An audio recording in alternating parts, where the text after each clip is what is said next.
Querido oyente, hoy compartiré contigo la lectura del capítulo número 11 del libro Los Hechos de los Apóstoles. Tiene como título El Evangelio en Samaria. Este capítulo está basado en Hechos capítulo 8. Después de la muerte de Esteban, se levantó contra los creyentes de Jerusalén una persecución tan violenta que todos fueron esparcidos por las tierras de Judea y de Samaria. Saulo asolaba la iglesia entrando por las casas y trayendo hombres y mujeres los entregaba en la cárcel. En cuanto a su celo en esta cruel obra, él dijo ulteriormente: yo ciertamente había pensado haber muchas cosas contra el nombre de Jesús de Nazaret, lo cual también hice en Jerusalén, y yo encerré en cárceles a muchos de los santos. Y muchas veces, castigándolos por todas las sinagogas, los forcé a blasfemar, y enfurecido sobremanera contra ellos, los perseguí hasta en las ciudades extrañas.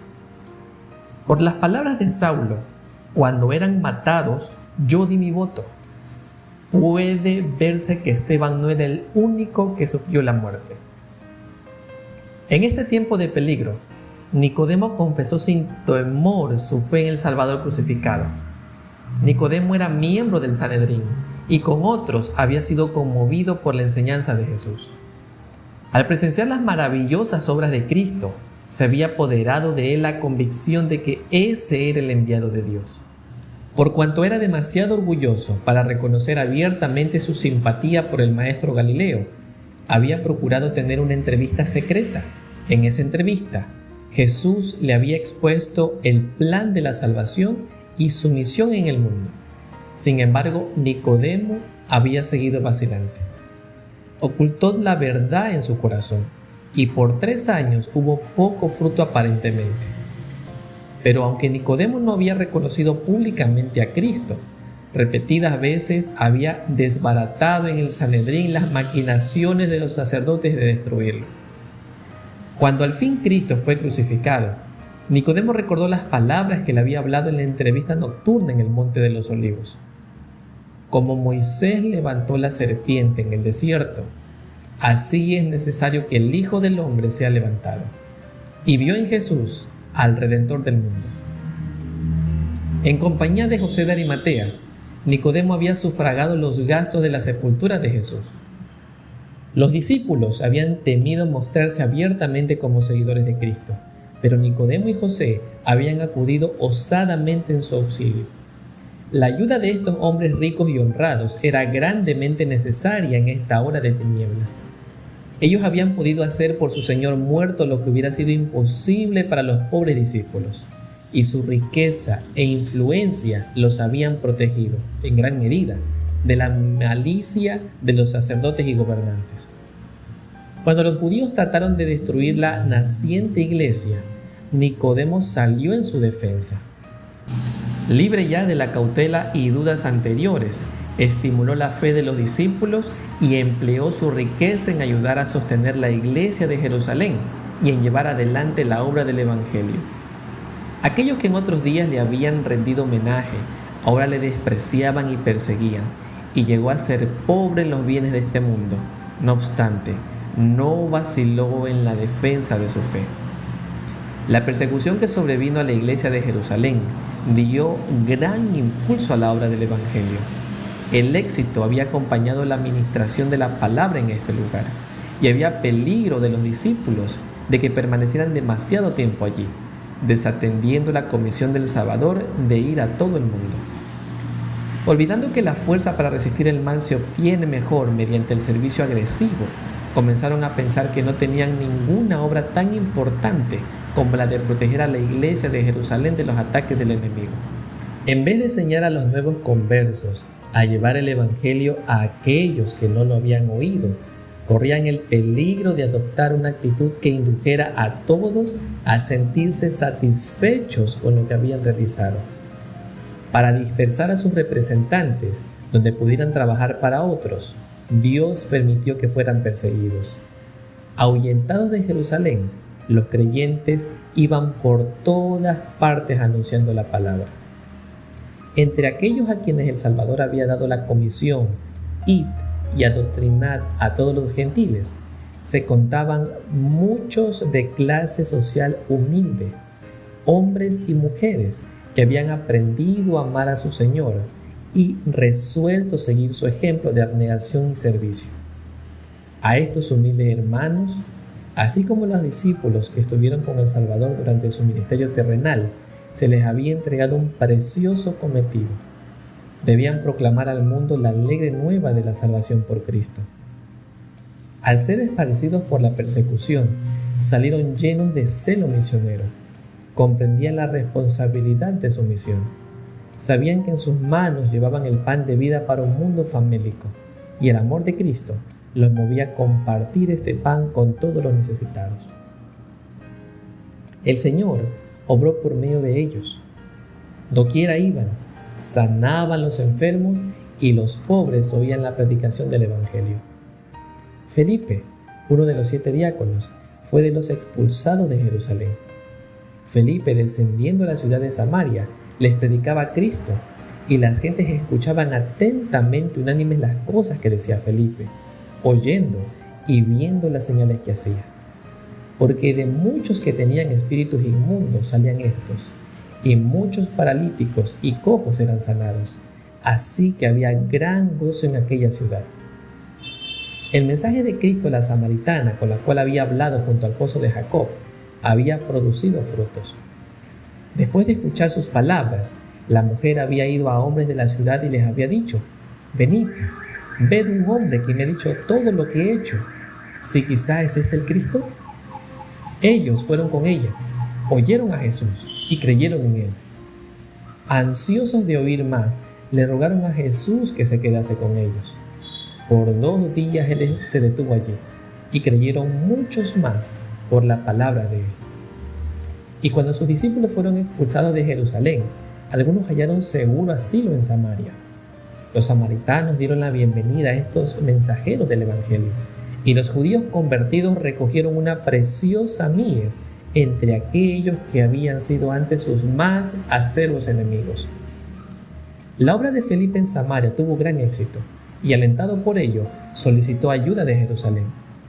Los apóstoles comprendieron entonces más plenamente el significado de las palabras de Cristo: y me seréis testigo en Jerusalén y en toda Judea y Samaria y hasta lo último de la tierra. Mientras Felipe estaba todavía en Samaria, un mensajero celestial le mandó que fuera hacia el mediodía al camino que desciende de Jerusalén a Gaza.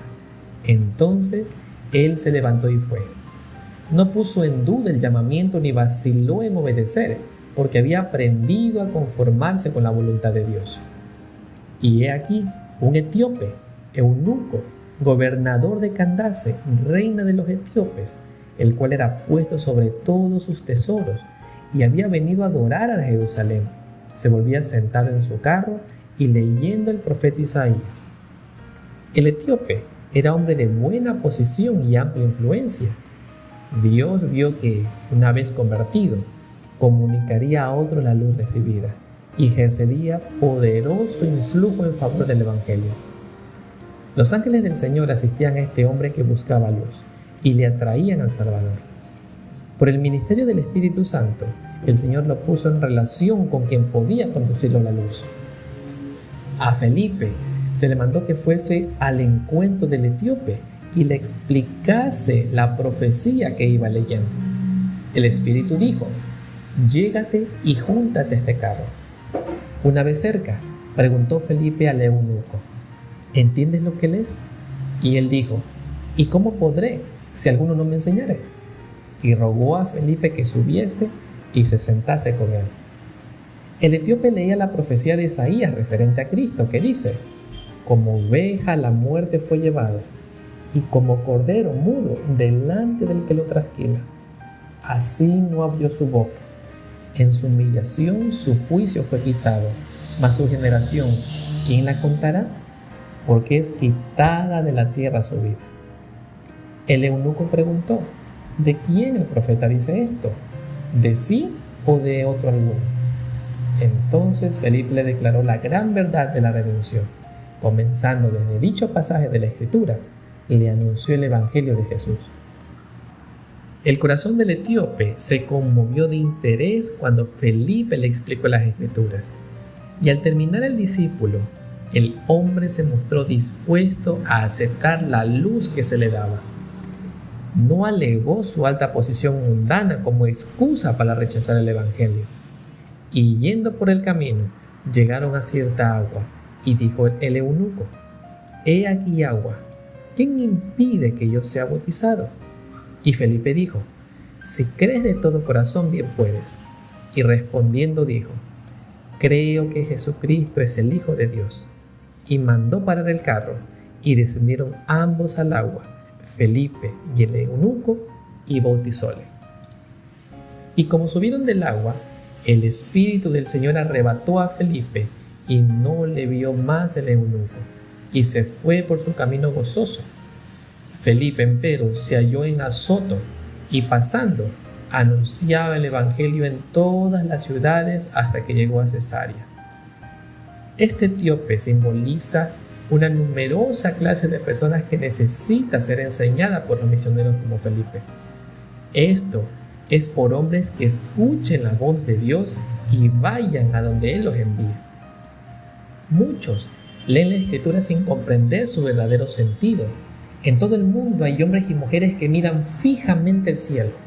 Oraciones, lágrimas e interrogaciones brotan de las almas anhelosas de luz en súplica de gracia y de la recepción del Espíritu Santo.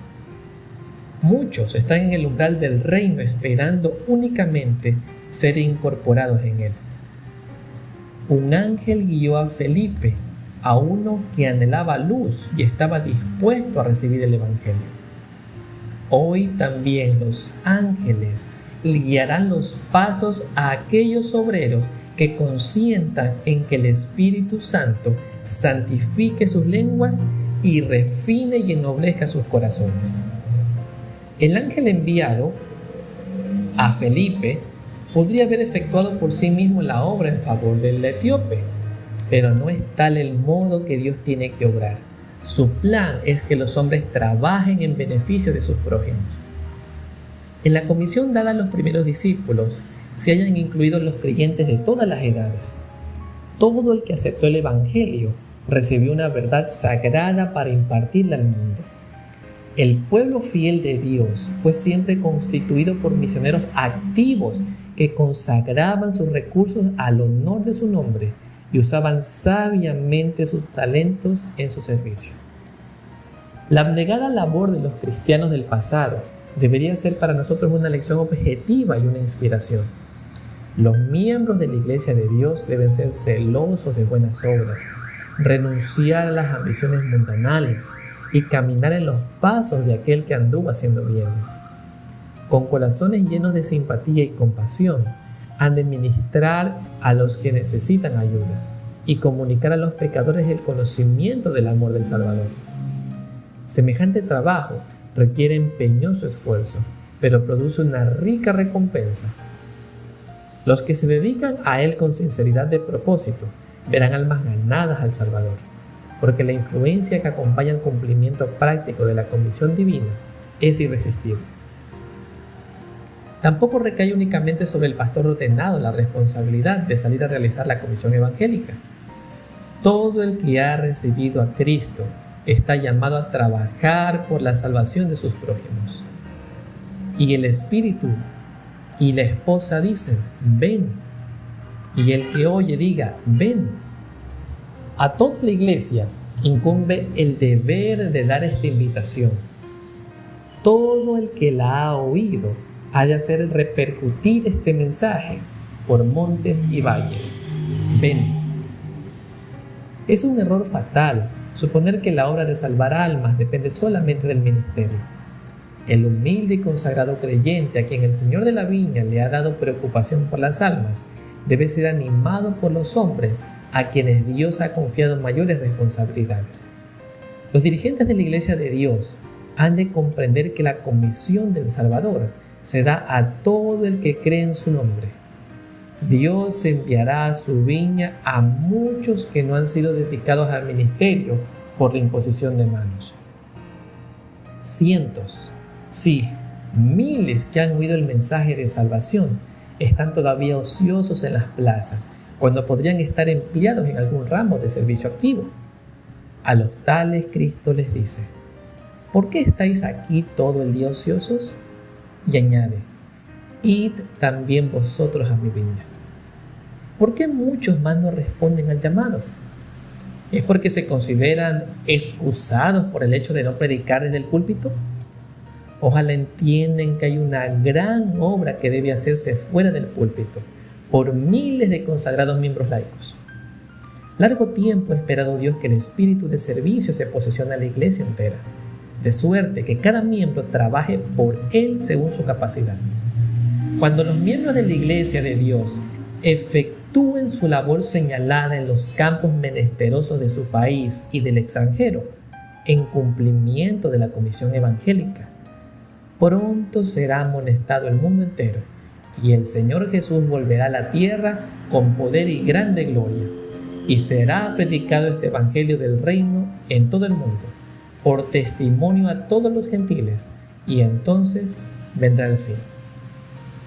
Querido oyente, gracias por haberme acompañado en la lectura del capítulo titulado El Evangelio en Samaria.